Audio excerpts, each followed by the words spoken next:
फैसला आबाद मुझे बहुत प्यारा है और फैसला आबाद के लोग जूतों के लिए मशहूर थे, लेकिन खानों के लिए भी दे आर लाइक दिस के they eat and then eat sleep repeat. तो मेरे पास फूडीज गैंग फैसलाबाद के लोग थे, फैसलाबाद फूडीज गैंग जी। तो उसके ये फैसलाबाद से बच्चे मुझे मिलने आए थे।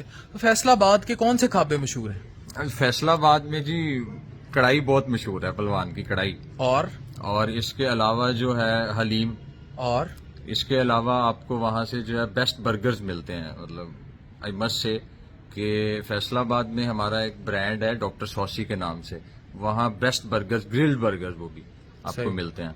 सही। तो इस सर्दी में लोग क्या खाते हैं शौक से? मतलब ये जैसे सर्दी है और ये वेदर है, इट्स लाइक धुंध और ये सारा कुछ, तो फैसलाबाद के लोग इस धुंध में क्या क्या लाइक करते हैं, क्या शौक से खाते हैं?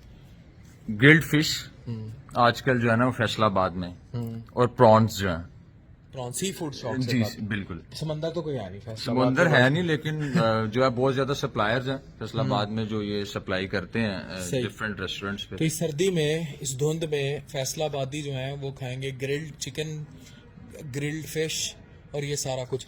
और ग्रिल्ड फिश तो वैसे अमूमी तौर पर ना फ्राइड फिश का बहुत ज़्यादा रूटीन है इस सर्दी में, और मैं लोगों को हमेशा यही कहता हूँ कि जब भी जाएं मछली खाएं या जो भी स्नैक ले रहे हैं, डू चेक कि ऑयल और लास्ट टाइम कब बदला था, वो तेल आखिरी दफ़ा कब बदला था।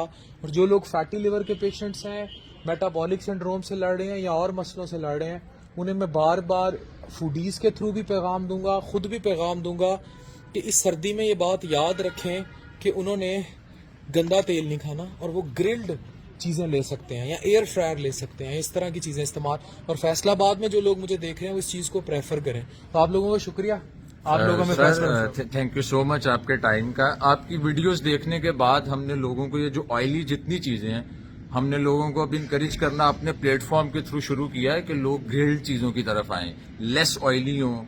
ऑयल जो है वो रेस्टोरेंट ऑनर्स को इवन हम ट्रेंड कर रहे हैं अपने ग्रुप के थ्रू कि ऑयल जो है वो फूड अथॉरिटी जितने लेवल पे आपको कहती है उसको रीचेक करें और उसे बार बार यूज मत करें।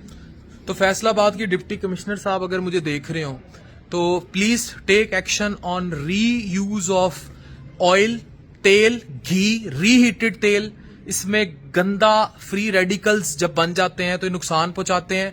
ये सिर्फ मुनाफाखोरी है। अगर ये लोग तेल बदलते रहें तो कभी भी लोगों की सेहतों के साथ ये नुकसान ना हो। और मैं फिर लोगों को कहूंगा कि आप कोयला, ग्रिल्ड इसकी तरफ ज्यादा आएं और तेल को जिंदगियों से कम करते जाएं, क्योंकि मैं लोगों को बर्बाद होते देख रहा हूं, लोगों की सेहतों को। मैं फिर इस बात को इंडोर्स करूंगा, सेहत सबसे पहले। ते फैसलाबादियों ਤੁਹਾਡੀ जुगत ਦੇ ਨਾਲ ਤੁਹਾਡੀ सेहत ਜਿਹੜੀ ਹੈ ਉਹ ਬੜੀ ਇੰਪੋਰਟੈਂਟ ਹੈ। ਹੁਣ ਤੁਸੀਂ ਆਪਣੀ सेहत ਦਾ ਖਿਆਲ ਰੱਖੋਗੇ ਤੇ ਤੁਸੀਂ ਸਾਰੀ ਚੀਜ਼ਾਂ ਦਾ ਖਿਆਲ ਰੱਖੋਗੇ, ਜੁਗਤਾਂ ਵੀ ਫਿਰ ਤਦੋਂ ਹੀ ਆਣਗੀਆਂ ਜਦੋਂ सेहत ਚੰਗੀ ਹੋਏਗੀ। ਕਿਉਂ ਬਈ? Exactly brother. जुगत तदों ही आएगी ना ਜਦੋਂ सेहत होएगी। अगर सेहत नहीं होगी तो फिर जुगत क्या थी? फिर ਤੁਹਾਡੀ सेहत ਨਾਲ ਇਹ ਗੰਦਾ तेल जुगत करेगा।